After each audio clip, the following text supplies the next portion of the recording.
Welcome to the Sponsored Rider Club podcast, your guide to motorsports sponsorship.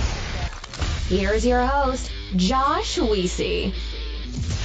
Welcome to the 167th installment of the Sponsored Rider Club podcast, which is powered by 4-Wheel Parts. My name is Josh Weesey. I'm your host, and I'm excited to be able to bring you this information every week with some of our awesome partners, which I'm going to tell you about them in just a minute here.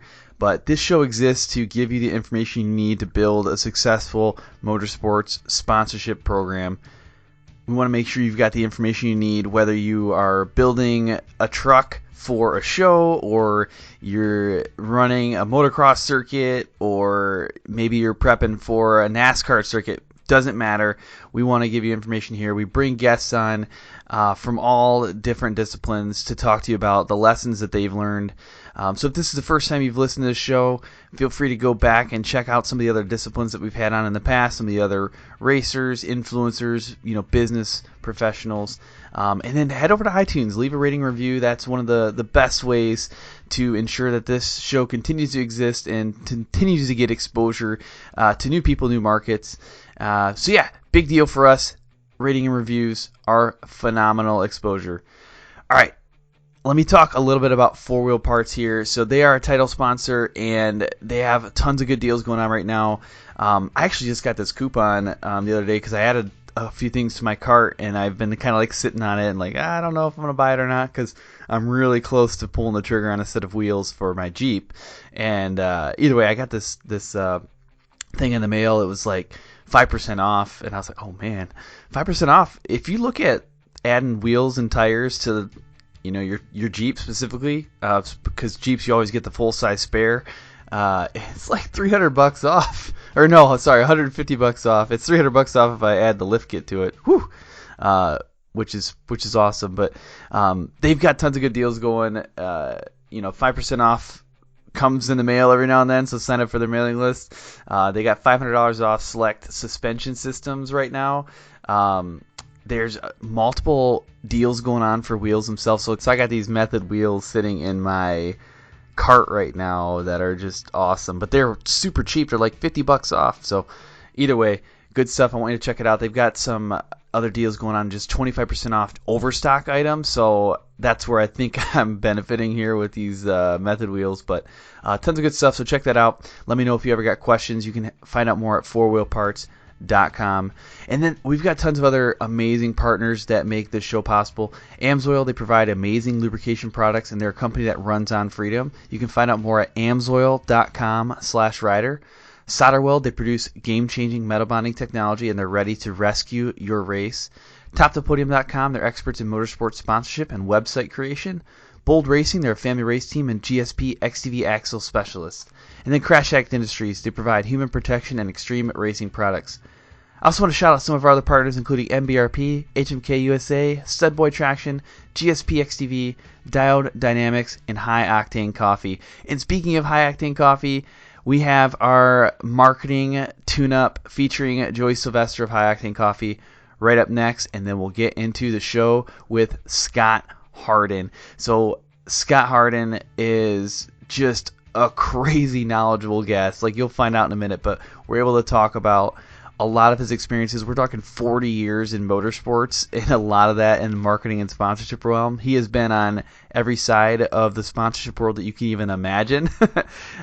He's been handing them out. He's been receiving them. He's been overseeing massive programs. Like, being the vice president of marketing for KTM is going to get you into some pretty big programs. So tons of great experiences. I couldn't ask for a better guest on the show. So right after this marketing tune-up, you'll hear from Scot. What's up, guys? Joe Sylvester here with your High Octane Coffee marketing tune-up of the day. Today, I want to talk about being omnipresent. Omnipresent means being in more than one place. Don't focus on just building your Instagram or just building your YouTube or just building your Facebook, or solely relying on just the sponsors or just the stickers on the side of your car and expect that is going to deliver value and return on investment for sponsors. Make yourself present in your local community. Make yourself present at the race car tracks, car shows, even hot rod shows. Offer to bring your race car out, put it on display, shake hands, kiss babies, give out autograph cards. Any kind of charity work with children's hospitals, maybe more animal hospitals are your thing, animal rescues. Maybe making some appearances at local schools. Little kids love race cars. Use that to your advantage and make a positive impact on your community. Also, trade shows, things like PRI, SEMA, these are all things that are very important for you in building your brand and being, like I said, omnipresent. Make sure that when you're making that phone call, you're sending that email, that sponsor has already met you. That person has already come in contact with you face to face, and you're going to be a step up on the game. Today I'm joined by our featured guest, Scot Harden, and that is Scott with one T, by the way. You are the only other one T Scott that I've ever met in my life. I never thought I'd meet a second, but here you are. So Scot Harden, he is the business development and marketing director for Best in the Desert, and he's also the president of Harden Off-Road, and there's actually a lot more here. So Scott, I want you to fill in the gaps from that intro and tell us a little bit about yourself. Well, it's great to be with you, Josh, and looking forward to our conversation here today. Yeah, I mean, that's, you kind of hit the highlights of what I'm currently doing. I've been in the power sports business for over 40 years. I started out as a professional racer, a young aspiring rider looking for sponsorship, and had that dream to become a professional racer. My goals were to win races like the Baja 1000 and the Mint 400 and all the big off-road races.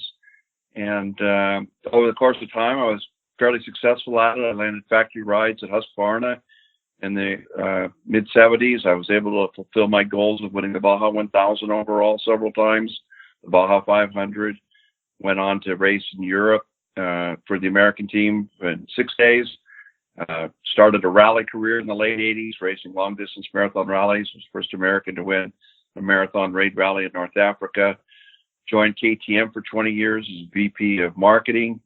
Did a lot of great stuff there, had a lot of fun, helped the development of the 302 strokes, the whole sport mini line, KTM Junior Supercross Challenge.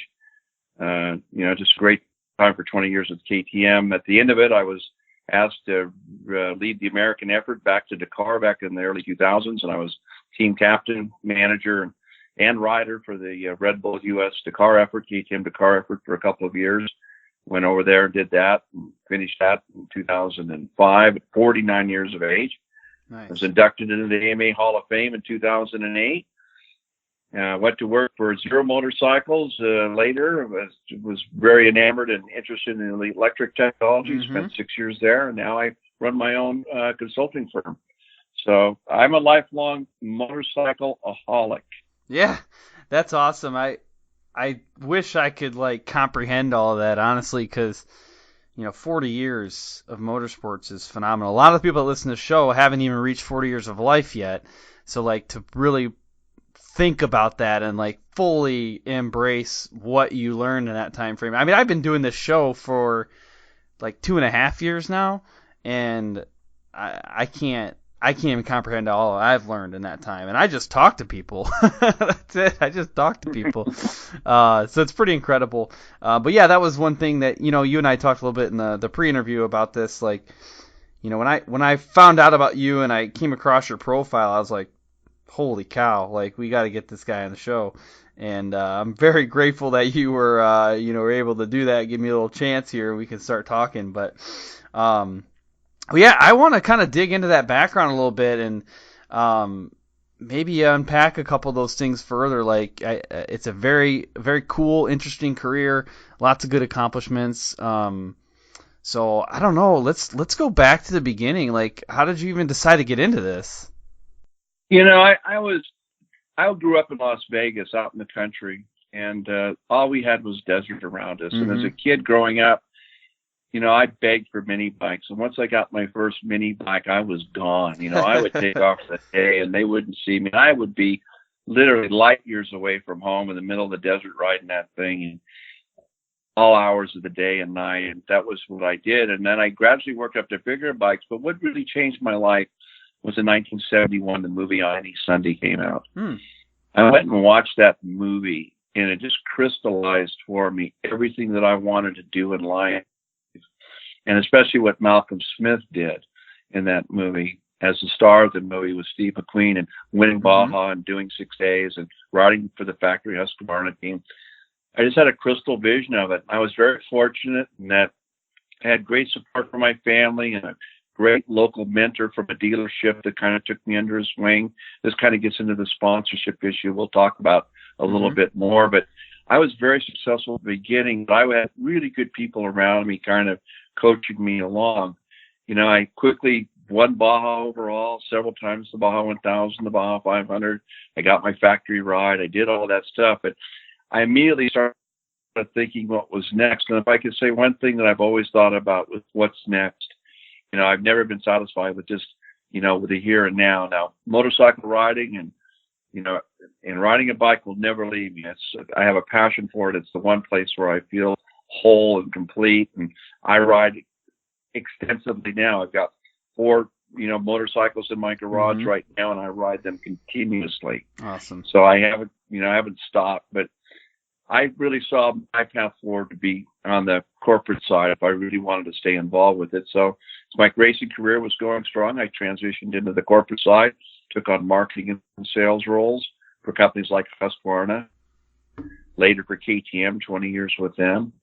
And I really enjoyed that part of it as much as I do the competition side because, you know, it's all about being around people that are passionate about what they do.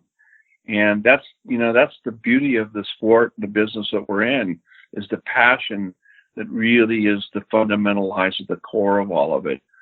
And, you know, I've just been so blessed to have been able to make a whole life out of it, achieve all the goals that I wanted to, you know, be able to be in places to make an impact and really have an impact on the types of bikes people ride and, you know, the sport itself. And I take it very seriously. I take it for granted. And I'm really now at a stage in my career where I try to give back as much as I can by being a role model and helping on initiatives to grow motorcycling, keep off-road opening, and just advocate for the sport. So, you know, motorcycling is my life. You know, I'm a motorcycleaholic. I have a disease. I'm powerless over it. I just accept it and I move forward with it. Yeah. Oh, that's perfect. You know, I wanted to ask a little bit more about the Zero motorcycles. You know, that's a pretty interesting thing for me.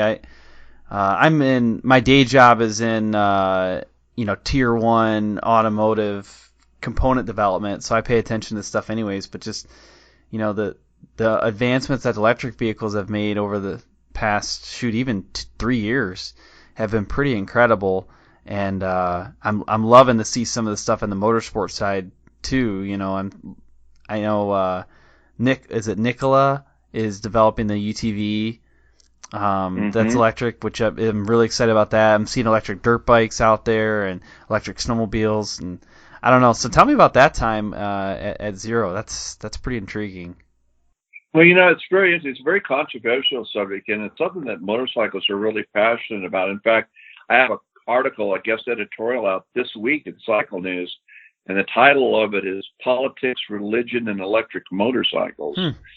And, you know, I found that, you know, if you bring up the subject of electric motorcycles around motorcyclists, man, it's very, very controversial. Yeah. I mean, there's people for it and people against it. It's over my dead body. And it's really sad because the point of my article this week was just, you know, trying to get people to think about it just in terms of the value proposition and what the bike does for you, and forget about how it's powered.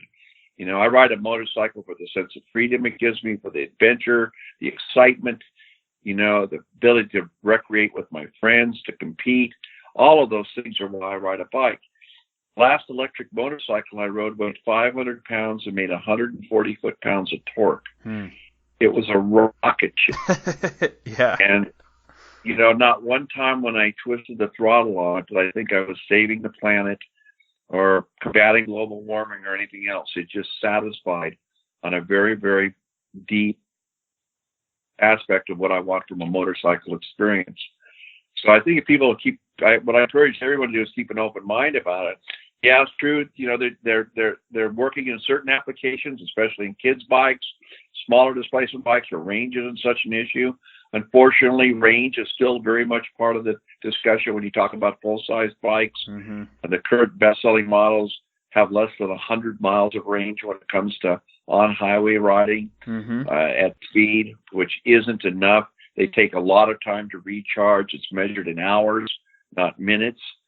So they're very kind of limiting in that way.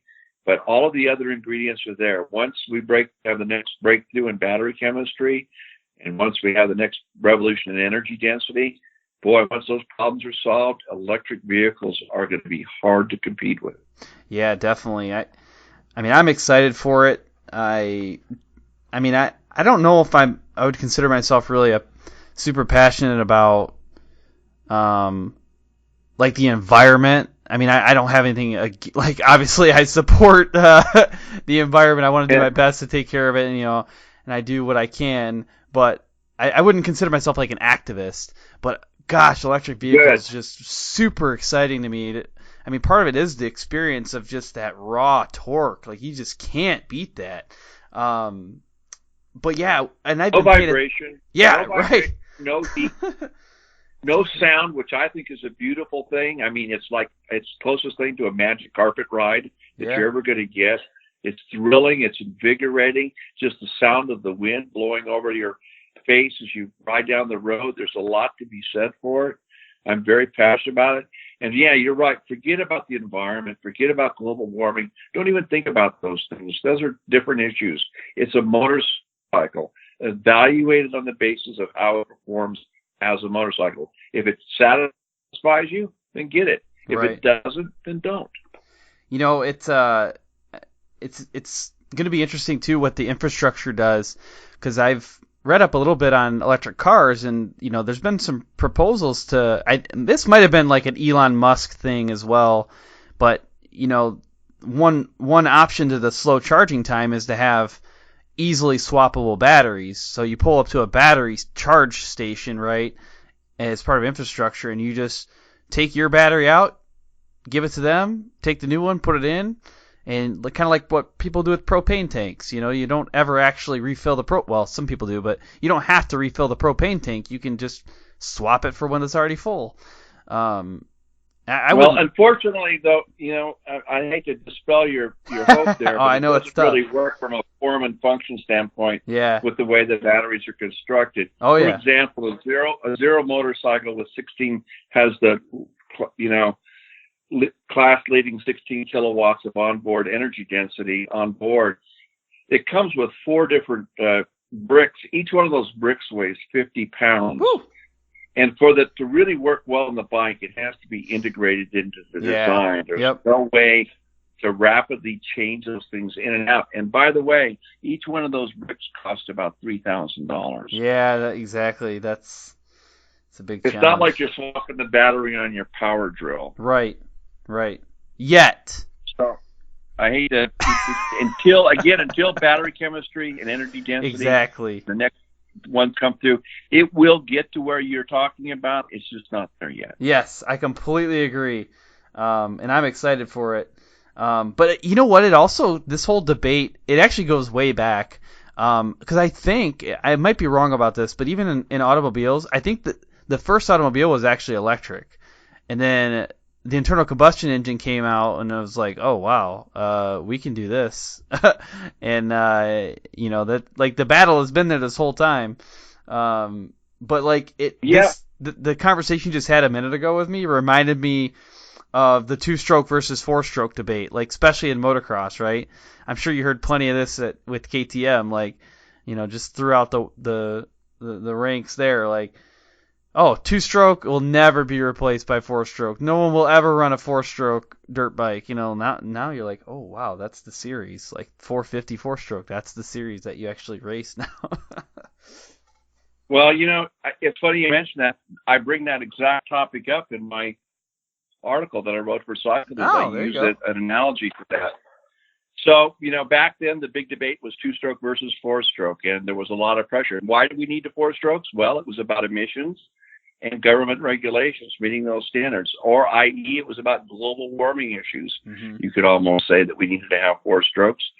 The industry, 4-strokes kind of won out. We got them. The pros are we got much lighter, more powerful better handling four-strokes. There's a lot of technology in it. The downside is it drove up costs, complexity, maintenance, sound got louder, and you could argue that it's led to declining ridership for all of those reasons. So four strokes, it solved some problems, but it created some new ones. And now there's a resurgence in two strokes, and two strokes are working with direct injection and everything to meet the emission standards. But there's a lot to be said for a really good two stroke. So there's always these trade-offs. Going back to your point about electric versus fossil fuel powered vehicles, you're right. Back in the early 1900s, the leading cars were electric. But, Rockefeller, other people came in with subsidies and everything else, got fossil fuels more heavily adopted.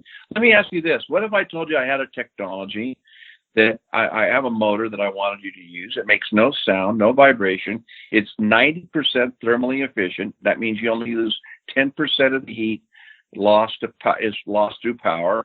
There's no vibration. There's no maintenance on it. It'll last forever, and it only costs you $0.015 a mile to operate. But I got a new technology for you. It's called internal combustion. Now, it's good, too. It makes a lot of power, but, man, it has a lot of moving parts, and there's a lot of maintenance you have to do to it. Things wear out. They have to be replaced. Rods, pistons, gaskets, oil changes frequently. You need air filters, exhaust systems, all these other things that can go wrong with it. But it's the wave of the future. It's the wave of the future. It's a better way forward. And you were already married to this other system that had none of these problems, none of these challenges. It would sound kind of silly. You wouldn't take that, would you? I mean, it sounds like a horrible decision. It's a horrible decision, but that's the decision we made. Yeah, that's back wild. At the turn of the century. Wild. So it's just because we're so used to that we get caught up in this, and it's kind of beta versus VHS. And back then it was internal combustion that won out, and we've lived with it ever since. Crazy. Well, I feel like we could probably spend the rest of the evening and into the morning talking about just that alone, but I probably should cover a couple of the more pure sponsorship topics today too. But I would love to know right now. I mean, what's your current focus? What's your current things you're excited about? Well, I'm heavily involved in off-road racing and best in the desert. The sport's doing really well, and we're trying to do everything we can to grow it and keep it really relevant with different types of races, always evolving our racing formats and what we're doing and everything. The UTV segment's really coming on strong, so we've had a lot of growth there. We've had 2 of our best years ever. We're working on a lot of our digital communication platforms and all of our marketing activities to bring it up to speed. So I really got my hands in there. I'm really strongly involved in the adventure motorcycle market. I'm a brand ambassador for First Gear, one of the leading apparel manufacturers. I'm doing other product testing for other tire companies and other things. I've still got a strong relationship with KTM, and I live for my adventure riding activities down to Baja and into the Mojave Desert, where I take off for 3, 4, 5 days at a time and camp remotely and do all of that stuff. So I'm really passionate about that. Try to get out and do it every chance I get. And the other thing I'm really passionate about right now is just trying to advocate for the sport and trying to bring new riders into the sport. Motorcycling has been fairly stagnant over the last few years. Sales numbers have dropped down significantly, and the industry's under a lot of pressure. Harley's under a lot of pressure. It's kind of an aging sport. People are aging out of it. We need to bring new riders into the sport. I started an initiative called Plus One Rider. It was all focused on the basis of that the best solution for it is existing riders just being more vocal and advocating more strongly for the sport and bringing their friends and family into the sport on a one-on-one basis. I dare say anybody that's currently in the sport was probably impacted by a friend or family member at one time that got them involved. I just want to encourage existing motorcyclists to keep that in mind and to consciously take steps in that direction to bring new people into the sport. We need more people in the sport. We need that to prove to the manufacturers that they need to keep investing in product development to make better and cooler motorcycles. We need it so that we have a stronger voice with the government and with government regulations and other things that impact motorcycling. We need more motorcyclists because, frankly, motorcyclists are better people. And I'll argue that till the day I die. Mm-hmm. Motorcyclists are very, very passionate, freedom-loving. They're great people, and they're great people to hang with. The more motorcycles and the more motorcyclists in the world, I guarantee you the less other problems we'll have. You know, I owned a motorcycle for roughly 6 years, and it was phenomenal. Like, it's hard to... I have not found anything that fully replaces that feeling. No, it doesn't. It's freedom. You know, it's freedom. It's adventure. It's about possibility and sharing that with a friend. And, you know, motorcycling is the best form of meditation there is. You know, when you get on a motorcycle, you're forced to remain in the present. You know, it demands your full concentration. That's what meditation is. Meditation's about forgetting the past, forgetting the future, and dwelling in on the moment, the here, the now, and enjoying that. And that's where a motorcycle is the greatest form of therapy there is. And, you know, that's why I say, I think, you know, if more people rode, there'd be a lot less stress and a lot less, you know, other things in the world right now that, you know, are making it, you know, not such a fun place to be. Yeah, I understand. And, you know, it's funny you just described it that way. I've got a book in front of me here. I do not know how to say the author's name, but he's actually a pretty popular psychologist and a really good writer. Mihaly Csikszentmihalyi, Csikszentmihalyi. So that's his name. Yeah, I don't know how to say it, but he wrote this book called Flow, and I read it a couple years back, and I keep it next to me when I do my shows and stuff. But it's about this state of mind where you're like fully engrossed and engaged in the moment. And you lose track of time, and it's all about focus. So like right now, right, I'm taking notes and stuff, which is somewhat distracting from my pure focus in this conversation. But like when I don't take a note, I'm fully engaged. I'm in the zone. Well, that takes effort for most people to be engaged in something like that. But when you throw them on a motorcycle or in a race, you don't have time to do any of those other things. You're so focused on what you're doing in the moment, like you get into this state of flow. So for everybody listening right now, if you're wondering why you spend all this money and time and effort to partake in these motorsports activities, especially when you start pushing limits and stuff like that, that's why. That's why you like it, is because you're in a state of flow, and there's no other way for people like us to replace that feeling. You can't get it from a spreadsheet. You can't get it from a podcast. You can't get it from running down the street. Like, you have to.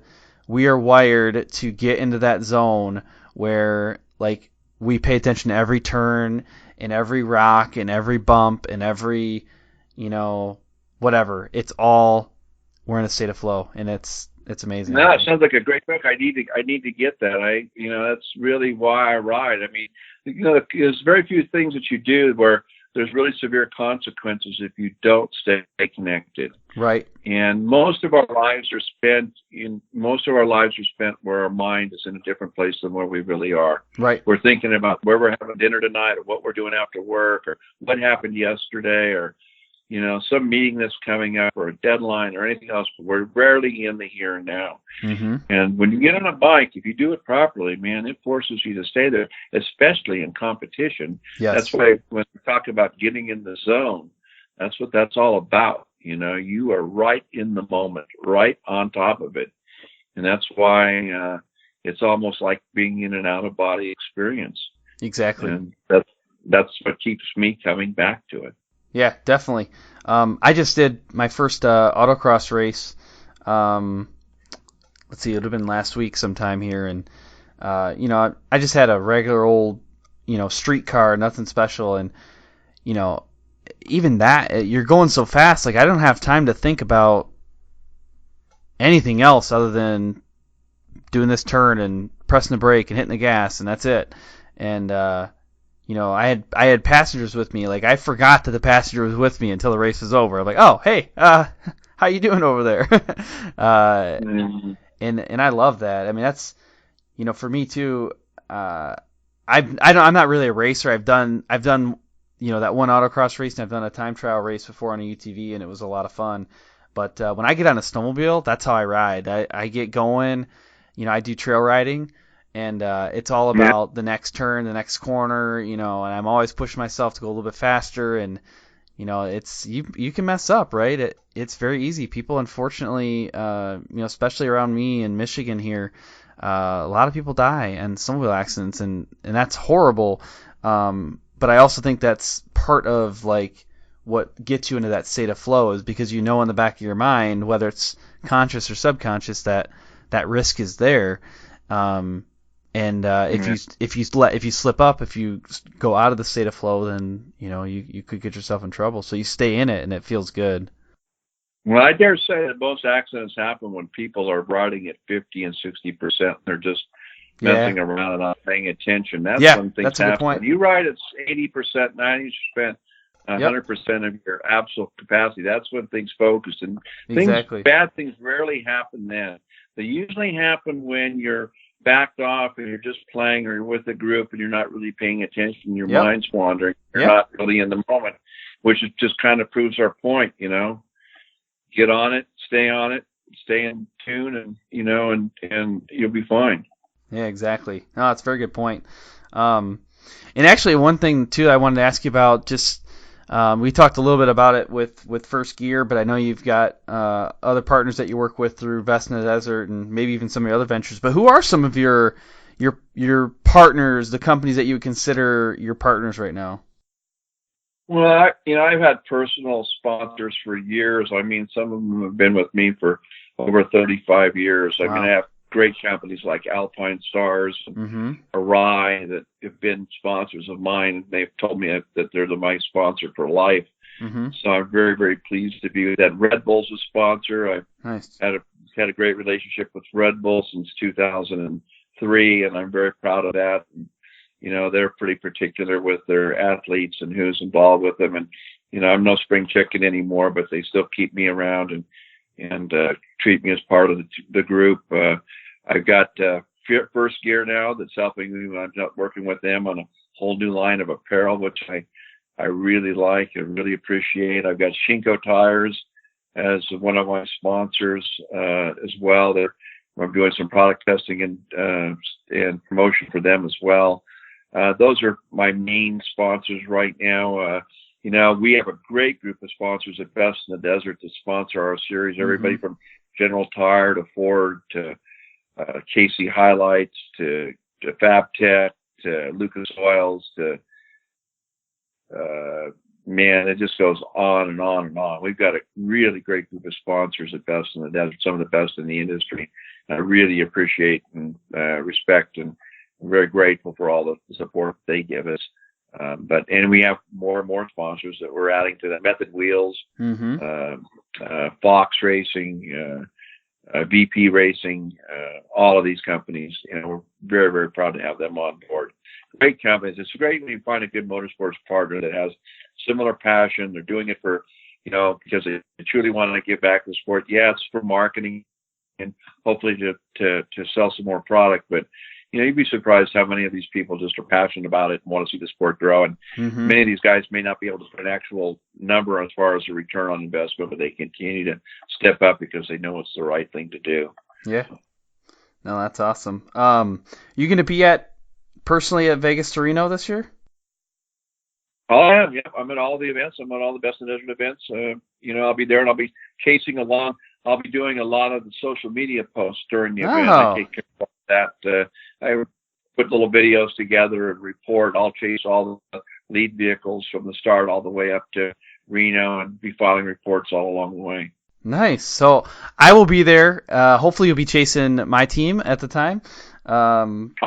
This will be my third time going to Vegas to Reno. I run the pit crew with Bold Racing. So they're a UTV team, naturally aspirated. Can't remember the number off the top of my head. Great. But, yeah, so we'll be there. I'll be at Tech and Contingency Podcasting again this year. I'll probably be out at a couple of different booths, but I'll be at SolderWeld's booth there for a little bit. I actually met them at Vegas Reno in 2017, and they've been a sponsor of this show ever since then. So it's been a little more than 2 years now. So. Oh, good deal. Good deal. Well, so. Look forward to seeing you there. I mean, going to be a great race, and it's amazing what the UTVs have done. You know, the first year we had a UTV in the race, they hourred out at the 150-mile mark. Oh, wow. And actually, it's a funny story. Our tow trucks went in to tow them out, and when they towed them out and got them back out to the road, to the pit crew, the guy got on the UTV and said, "That's the fastest we've gone all day." Being towed behind the truck. But now, Phil Blurton and some of these other guys in Pro 900, man, they're up in the top 30 overall, 40 overall, starting back where they are against all these, $1 million trick trucks and Class 6100s and everything those guys are. And they're coming through the dust and setting those times. It's amazing what's going on there. Yeah, it's pretty impressive. I've had Matt Martelli on and Josh Martelli on here before, and Joey D, and some people who have been really ingrained in Best in the Desert and UTV development and stuff, and they've shared stories with me about the original days and just how this stuff started. Like the UTVs were kind of like people were doing it, but it's surprising that they were even racing these things early on. It really was kind of visionary, honestly, that people were like, oh, yeah, I'll take my Kawasaki Teryx or, my Yamaha Rhino and race it, right? Mules, Kawasaki mules, man. The first ones they were glorified golf carts, if you think about it. And wanted to do it. And we let them in. Casey let them in 2005 or 6, I want to say. Yeah. And that's where we had that experience, and it's just amazing. I mean, they're our biggest classes now at the races. Right. I see them continuing to grow. Yeah. Just because it's affordable. And, we've done a lot with the rules, trying to come up with some more production-based racing classes rather than the Turbo 900 and the naturally aspirated. Those guys are getting pretty far out there with the modifications of the vehicles and stuff. But we've got the rally class now and some of the other classes to try to keep the production racing more affordable. No, that's awesome. Well, good. I'm sure we'll talk a little bit more about that too in a minute, but I want to break here for a second and thank the sponsors for this podcast. 2 questions I get continuously about this show and about sponsorship is, do I need my own website and do I need a resume? The answer is, in my opinion, yes to both, and that's why we partner with TopThePodium.com. Now, if you want to see an example of what a professional website and what a professional resume looks like, you got to check out TopThePodium.com. They did my website. The Sponsored Rider Club Podcast website is SponsoredRiderClubPodcast.com. That was created by Jeff Vanistal of TopThePodium.com. I think it's awesome. I get a lot of good feedback about it. And there's a number of other websites out there that Jeff has produced that are just phenomenal. So I think it's important in this world of social media where you have control of your content. That's what a website does. It gives you full control. We don't know what Facebook's going to do sometimes. We don't know what Instagram's going to do. We don't know what Twitter's going to do. So if we don't have that central location to direct people and house our content, there is some risk that we incur. So I strongly recommend getting a website, talking to TopThePodium.com. And then the resume, again, is massive. And if you want to stand out, get it done professionally.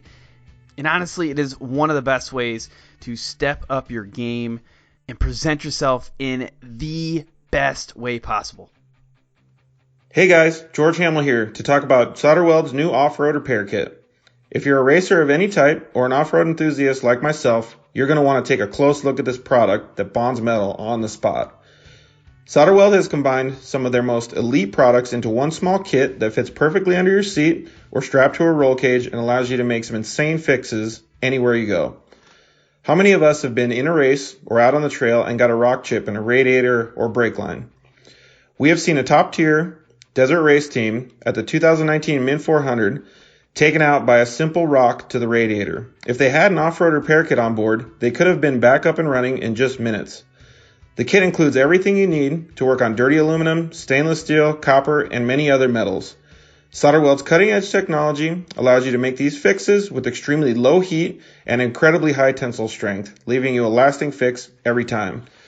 Don't be that guy broke down on the side of the trail. Get your off-road repair kit today, and your friends will thank you. Safety is our overriding priority.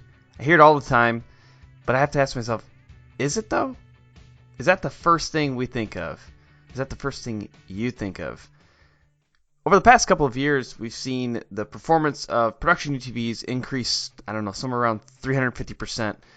That means these machines give us a lot more opportunity to have fun and win races, but it also, unfortunately, gives us new opportunities to crash. And that's why we have partnered with Crash Addict Industries. The owner, Travis Pointer, became very accustomed to crashing early in his career. He saw it as inevitable, and he set out to make the process safer. With a passion for racing, welding, and engineering, Crash Addict Industries now produces full cage and other protection systems intentionally designed to protect you during an accident on the track. They also offer a line of human protection products through their vendors. Do this for me at this point. If you're racing with a stock cage right now, please go check out CrashAddict.com and at least just see what they have to offer. Even if you choose to go with a different company, please make safety your overriding priority. Family race team. Those are the first words that come to mind when I think of Bold Racing. And the next one is actually axles. Bold Racing is a premier distributor of GSP XTV axles. And if that wasn't cool enough, they just came out with an entirely new axle called the Revolution axle. It is a hollow tube axle. It's really cool. If you head over to their website, gspxtv.com, or you can find out more at boldracingltd.com, you can find out how this new axle technology works. So they are saying to view this as a fuse for your drivetrain. So the hollow tube CV axle twist technology actually increases the strength and reliability of the axle, and it also reduces stress on the drivetrain. Plus, honestly, it's super cool looking, and if people know me, they know that I really like cool looking stuff. So they come in this really cool gold color. Check it out. It's absolutely revolutionary. Here is a cool story. Back in the 1960s, a jet fighter pilot named Al Amotiziu asked a simple question: why don't we use synthetic oil in car engines? You see, synthetics were the only lubricants capable of protecting jet engines against the extreme heat and stress of supersonic flight. So he started a company in Superior, Wisconsin. He named it AMSOIL. Following years of research, he launched his first synthetic motor oil in 1966 and introduced the world's first synthetic motor oil for automobiles in 1972. Today, synthetics are everywhere, but AMSOIL still leads the industry. Why is that? Because they haven't stopped innovating. They test and retest their products in the world's toughest vehicles. In the field, on the racetrack, in the lab, AMSOIL products run the gauntlet before they ever reach your engine. And it all started with a fighter pilot from the upper Midwest. So make the switch to AMSOIL today to help your vehicles last longer and run better. Go to amsoil.com/rider to find out more. All right, welcome back, everybody. We're now in the main event, and that's where we talk about sponsorship tactics and strategies. And honestly, we've already talked about some pretty good stuff here earlier on in the show, but I want to hone in on a few things. And in this case, there's Scott. You got a lot of good experiences here, and you shared a lot of that. But I don't know. Can you just sum up a couple of lessons learned about motorsport sponsorship that you've come up with over the years? Well, yeah, I've seen it from both sides of the table, from the guy, aspiring young racer trying to create a career and looking for sponsors that would help them in that quest. And then from the other side, where I've been on the OEM side, where, we were sponsoring race teams and different things like that. And then also in the race promotion side. So I've seen it from all the different angles. And, it really boils down, it really boils down to some common threads throughout, basically, the sponsor's looking for what value they're going to get in return for having a relationship. And really, at the end of the day, it's about a relationship. And that's why I've always approached all my sponsorship relationships as a long-term relationship, and I've been successful with it because, it's hard trying to go out and reintroduce you every other year to somebody new to get them to know and understand a little bit more about you. That's why I say if you have a good sponsor, do everything you can to keep them on board and work with them on a long-term basis. It's a lot, the grass isn't always greener. In fact, it rarely is. Mm-hmm. But, in this day and age, things have changed quite a bit over the last years with social media, the value of digital communications, what your value as a commodity, as a marketing tool for a certain company really depends a lot more of it's in your own hands and what you do with it. You're not just sitting back. You used to try to race and do well and hope that that you got coverage in the press, that they would somehow, but through your results or through some other way, that you would get some sort of exposure that you could appoint to your sponsor to justify your reason for being and how that relationship is. But nowadays, some of the best sponsorship programs aren't even with people that are doing well at the race or competing at a really high level. I would say that you need to really think about that, social media, the things that you're doing to present yourself, YouTube, Instagram. I mean, at our events now, and I'm sure you've seen this, Josh, most of these race teams out there, they're hiring full-on production companies to film their racing. They're creating their own promotional packages and reports on every race team, on every race event that they enter. Mm-hmm. And, some of those, when you look back and when you start tracking those things and you look at how many views they're getting on YouTube, man, the impressions are quite impressive. Mm-hmm. So it's a different world out there right now. And so it takes the best combination of just pure old school, old world, being a good person, being a likable athlete, having good values, getting results. But it's not only that anymore, it's also what you do with that and what you do with that on your own that really has an impact, can have a big impact on your marketability as an athlete or as a race team. Yeah, I think that was very well said. And back to your point about people bringing their own production crews and, all the effort they put in. I mean, one really good example of that is Jim Beaver. Jim Beaver he's been on the show 3 times now, I think. And you see the amount of planning and preparation and stuff that he's put into his races. I mean, he puts as much, if not more, into the production crew and the logistics around that than potentially even the race car. I mean, his race car is awesome too. It's not like he skips over on that, but I mean, he brings these big time guests in. He does interviews at Tech and Contingency. He does these full on beautiful productions. It's a legit thing, and it's actually honestly put a lot of stress on the racing community, because I've had people on here before that have been racing pre-social media and post-social media, right? And like one person that comes to mind was Blair Morgan. He was a fantastic snowmobile racer. Yeah, Blair is a phenomenal guest as well, because he described before I just go out and win, and the sponsors would just fall on top of me. Like I just won, and that was it. And he's like, now the expectations are so high. It's and there's so many options, and there are so many people doing these great things. It's like, oh, you won? Oh, great. How many impressions did you get this week? Well, what do you mean? I won. That's super hard to do. Yeah, I know.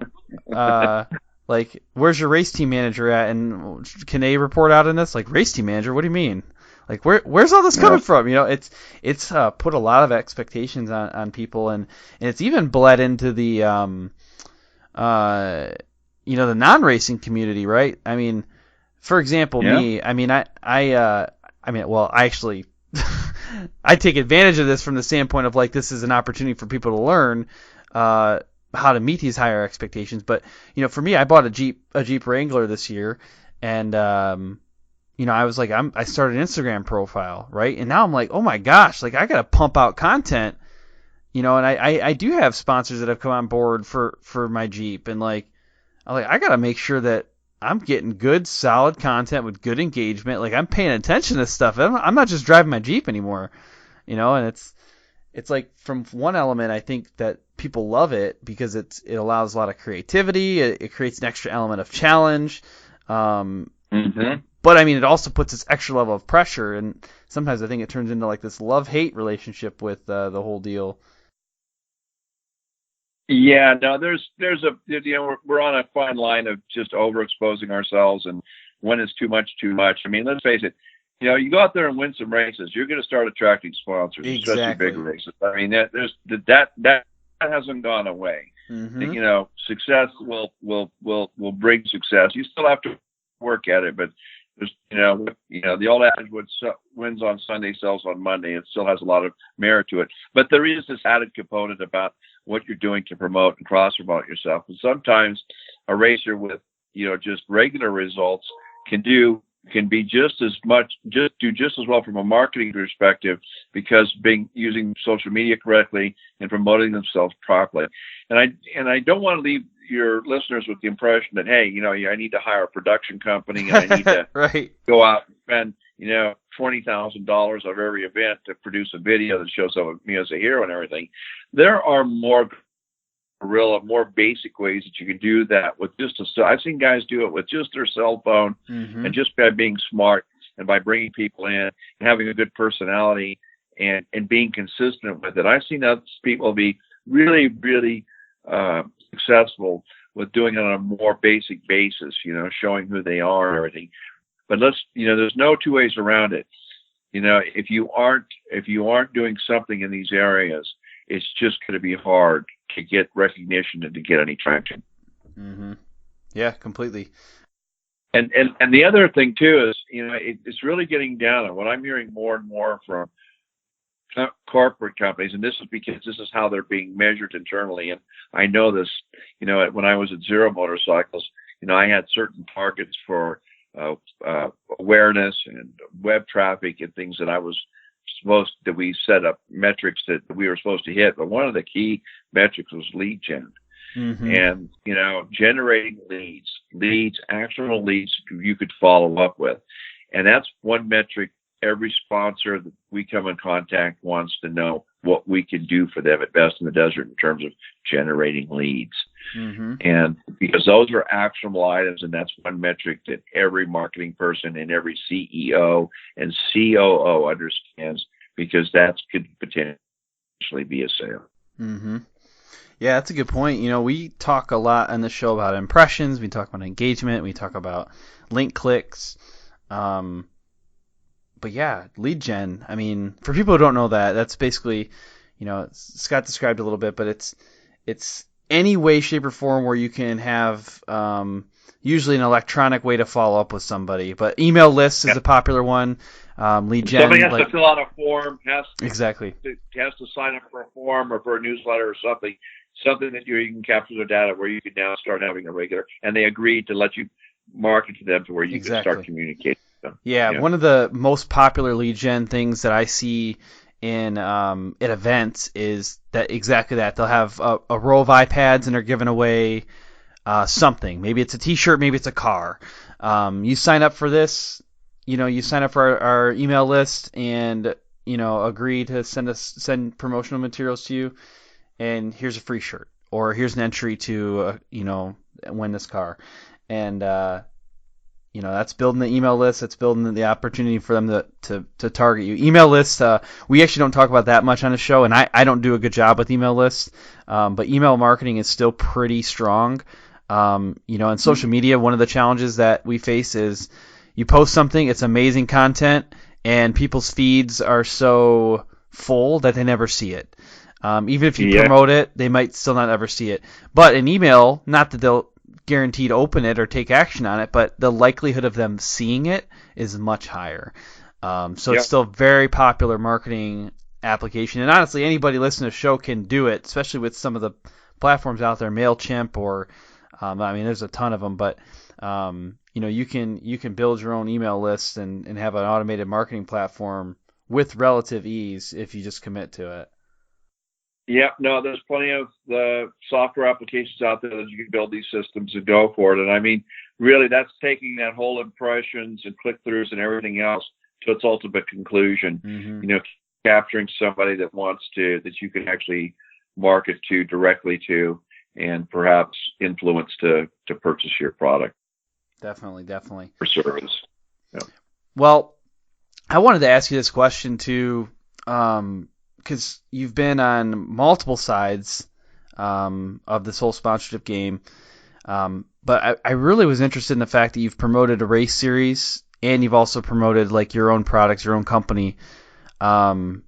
What's the differences there? Like, what have you really observed as being I guess probably similarities and differences.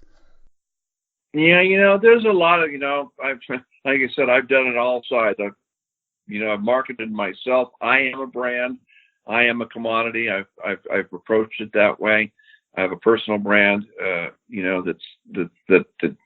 a lot of people see value in, especially with my experience and my background and the stories I have to tell. Mm-hmm. And I do have some stories to tell. But I've also done it for an OEM, for KTM and Husqvarna, and I'm doing it for Best of the Desert on the race organization.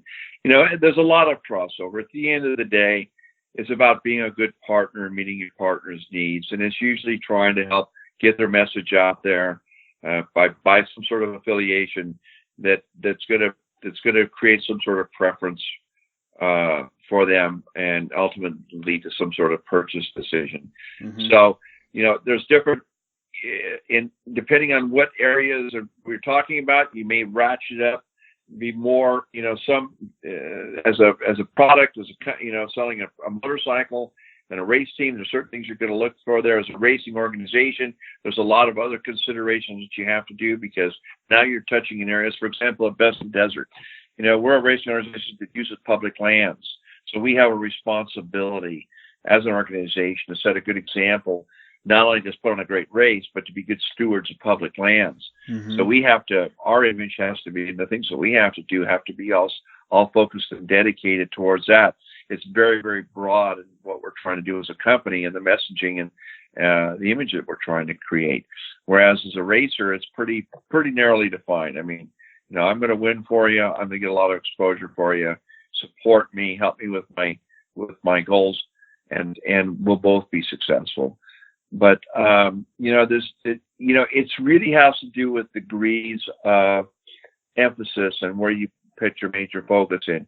It's basically working out of the same toolbox, but maybe you're using the crescent wrench a little bit more than you're using a screwdriver. And in some cases, you're just using a big giant hammer. And in other cases, you might be using a scalpel in order to get done what you want to have done. So, but at the end of the day, it's all about your brand, right? At the end of the day, it's your brand that you're marketing. And I would say that, this is the one thing that cuts through on, regardless of what it is that you are, who you are, company, product, racing series, whatever. It's a brand that you're selling. Mm-hmm. And man, you've got to worship that brand. You've got to massage it. You've got to do everything in your power to make sure that that everything you're doing is going back in to creating that brand. Oh, that's perfect. Yeah, it's for me, it's an exciting topic. Obviously, I do this show. And what's the brand? And at the end of the day, what's a brand, Josh? A brand is a story. Yeah. It's a story that people can relate to. And that's what makes brands, is a collection of stories about something, about a product, about a series, about a racer. Those are the things that you're trying to create. And, so everything that you think that you're involved in needs to be involved in adding to that story and making sure that story reflects back into the main elements of the message that you're trying to communicate, that brand ethos, the core elements that brand consists of. Yeah. No, that's good stuff. And I encourage people to pay attention to that. Think about those different elements, your brand as an individual. Maybe a lot of people who listen to the show, they've got another career, a separate career that they work on, a professional career of some sort. You have a brand when you're in that environment. You have a brand that you might be promoting as part of your sponsorship program. But all these things, I love the way you said that. Brand is a story or a collection of stories. And just think about that. All these different experiences that you have and all these stories that you can tell. It's when I guess other people are repeating those stories about you or whatever that brand is, like that's what's taken the shape there. That's when you know that whatever it is that the other stories they're repeating, like that's their perception of your stories. Exactly. And if you think about it, when you're at work, you're a brand to the company that you're at work for. They view you as something. They have you figured out, but you're a brand at the place that you work at. If you're racing and you're trying to get sponsorship, you are a brand. If you're a manufacturer, of course you're a brand. If you're a racing company, you're a brand. For my wife, I am a brand at the end of the day. I'm a certain type of brand as a husband. It gets down to that level when you really think about it. Yeah. No, I completely agree. Well, I got one more question that I'll ask, and then we'll kind of wrap things up here. I know that you went through a couple things on your to-do list yet today and tomorrow, so I don't want to hold you up too long here. But this is a pretty key question here. But what factors do you think make a rider, a racer, an influencer, a brand ambassador valuable to their partners? Like, what are the things that, when we boil it all down, that are really the most important? Well, I think we really kind of touched on it. This is the last conversation we had about the brand of who you are. And I would just go back to that and say, the key factors is first you've got to identify what your brand is and what you represent. What is it special about you that people would want to be associated with? And then, you really have to have a clear vision for that. A lot of people don't ever really sit down and try to think of themselves that way. But if you do, I think you'll quickly figure out who you are, and that requires a lot of introspection. And of course, as a race organizer or as Best in the Desert, we're clearly a brand. If you're a motorcycle company or a UTV company, you're clearly a brand. Mm-hmm. But most people don't ever really sit down in the beginning and try to identify and make those decisions up front, because once you do that, that really will instruct you and inform you where to put your efforts and energies into. And then you can decide very quickly if activities or different things that you're doing, if it goes into supporting that brand, if it helps to build that brand, or if it's counter to that brand, or maybe confuses that brand, or maybe it's, it's completely counter to what that brand represents. And it really helps give you the roadmap that you need as far as what your decisions are, as far as where you go, how you carry yourself, and how you, when you do your marketing, when you're doing your communications, whether through social media or whatever, that you're still tapping back into that. Yeah, I think that's perfect. And I think that all those questions that we just kind of talked to build a story in themselves. And, I actually, it's interesting, just this caused me to reflect on something. I used to call this section mindset. And it's kind of what we got into just now. It's a lot of the stuff is like the way you view yourself is the way you're going to behave in your environment. And that's what attracts and retains sponsors. So we kind of brought back, like, I think some of my original elements of this section when I first kind of built it out. So that was fun. Kind of thinking back on that. Maybe you can add a section now about just dedicated to building your brand. Yeah, I might do that. Yeah. Because, that's really what we think about. When we think about products, great products are brands, right? That's the whole goal of everything. You want to build a brand something that, when you think about it and see it. When I was at KTM, we built a brand there that it's hardcore. It was about people that were involved, and everybody involved in executive management. We're all racers and enthusiasts ourselves. We didn't have focus groups. We didn't go out and do forums and surveys and everything to figure out what kind of bikes to build. We knew what to build because we were riders and racers. Everything that we did, the whole ready to race, slogan, the tagline came out of that. In the middle of the night, when you think, we asked ourselves, what is KTM at the end of the night? When you wake up in the middle of the night and KTM pops into your head, what is the first thing you think of? And in my mind, it was ready to race. It's ready to race. If you get a KTM, you're going to have a bike that's out of the crate that's ready to race. Now, you might not race it, and you might just be a trail rider, and you might just be a fun weekend rider, but that doesn't matter. You know that bike that you own, it's ready to race. It's got every component on and out of the crate that doesn't require aftermarket. You don't have to spend another $1,500 fixing everything that the manufacturer cheaped out on. It's going to have the hydraulic clutch. It's going to have all the great, pieces and parts on it, the hand guards. It's going to be a bike that's special built and purposely designed for the riding. We didn't just make a dirt bike. We made 4 different models of dirt bikes. We made a motocross bike, a desert cross country bike, an enduro trail bike, a GNCC bike. We made bikes that were specifically designed for those applications. Honda, Yamaha, Suzuki, Kawasaki, they made a motocross bike. And they said, okay, you want to race it off-road? Oh, there it is. It's a motocross bike. KTM, we built a bike to drill down on each of those bikes. It should be a 5-speed or a 6-speed. Should it have a 19-inch or an 18-inch rear wheel? Does it need a small 2-gallon gas tank or a big 3-gallon gas tank? Does it need to have a spark arrestor on it? Does it need a wide ratio gearbox or a close ratio gearbox?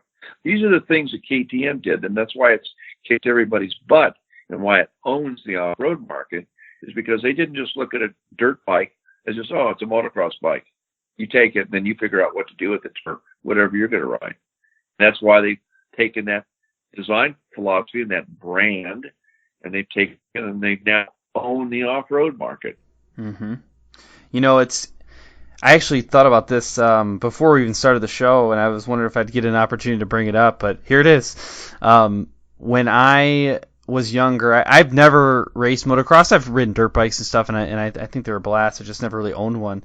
But I always thought, like, if I was to get into motocross racing, I was like, I would buy a KTM.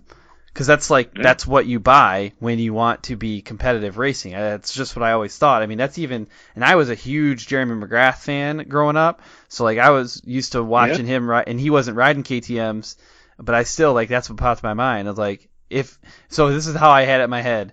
If you want to go fast on a snowmobile, you go ride an Arctic Cat, because that's what, at the time, Blair Morgan rode. And, but for KTM, or for motocross, I was like, you ride a KTM. I was like, because that's the upper echelon, that's the race bike, that's what you need. And I never really understood how I got to that conclusion, right? Like, I could draw some other conclusions, like the Arctic Cat one. I knew Blair Morgan raced it, that's got to be the fastest one. And I never really had that for KTM, and now it kind of makes sense of what you're describing to me. Well, we built that, and when we started, KTM was not known as a motocross bike. It was known as an old man's enduro bike. But because of the things that we did, and the product development we did, and sticking to it, our things, and growing the company logically and successfully, we were able to get to the point where now it's the king of anything you want to do off-road. I don't care what it is. It's the best bike to have. Yep. Right, right in there with Husqvarna, I would say. Right. Also made by KTM, but a white KTM. Details. Details. Good. Well, hey, that was awesome. But we're gonna kind of wrap things up now at the finish line. I'm gonna try to get you to kind of sum this conversation up into one bullet point. Like, what's the one thing that people should take away from the show if they forget everything else that we talked about on this show? What's one thing they could take away? Follow your bliss. If you have a dream, dream it and chase it down.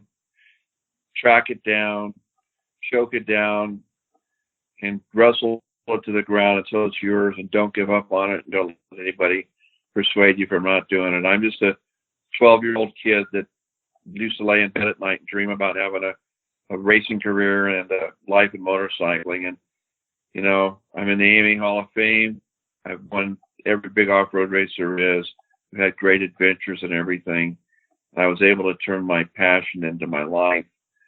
And it's all because, you know, I dreamed it and pursued it. And, you know, if you remain focused on it, you can do it. Anybody can do it. I'm not special. Anybody can do it, but just follow your bliss, you know, whatever makes you happy, go do it and work hard at it.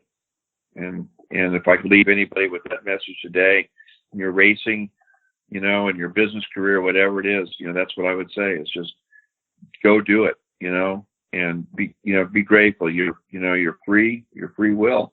You can chase these things down. You live in the greatest country on earth. You can make this stuff happen. Go out and make it happen. Awesome. You're kind of making me want to go buy an autocross car tonight. But well, the other thing I'll leave you with is that life is short and it's over in a heartbeat. And man, you know, don't have regrets at the end of it. Yeah. Make sure you didn't waste your time while you were here. Perfect. Yeah, I'll take it. Take it. Well, what's the best way for people listening to connect with you? Go to my website, www.harden-offroad.com. I have a blog on there where I share stories about my racing career and different things that I'm passionate about. I have monthly columns in Dealer News and in Upshift magazine. And look for my Facebook page. Friend me on my Facebook page. Mm-hmm. There's a lot of cool stuff that we're doing there, and you can, of course, get me through my website, www.harden with an E, HARDEN offroad.com. Perfect, and I will link that on my website for people listening. If for whatever reason you couldn't write that down, you can click on the name, Scot Harden's name on the website. Yeah, good deal. Well, hey, I appreciate everything you've done tonight for the audience. A lot of good information. I appreciate you sharing your stories. But I'm going to leave you with this. Have fun and ride safe. You too. Good talking to you, Josh. See you at Vegas Reno. Yeah, that sounds perfect. Thanks for listening to this episode of the sponsored Rider Club podcast, which is powered by 4-Wheel Parts. Be sure to subscribe so that you don't miss any of our upcoming shows. Follow us on social media as well. That's where we share a lot of information and upcoming guests for the show. Pay specific attention to our Facebook page. That's where we do our live shows 2 each month. To get some insider access and upcoming guests, you can also check out the Sponsored Rider Club on Facebook. That also offers a forum for best practices sharing, so you can ask questions and get answers from the motorsports community. A special thanks goes out to our sponsors, 4-Wheel Parts, AMSOIL, SolderWeld, Bold Racing, TopThePodium.com, and Crash Addict Industries. I also want to shout out some of our other partners, GSP XTV, MBRP, HMK USA, Studboy Traction, Diode Dynamics, and High Octane Coffee. I look forward to serving you again next week. Until then, have fun and ride safe.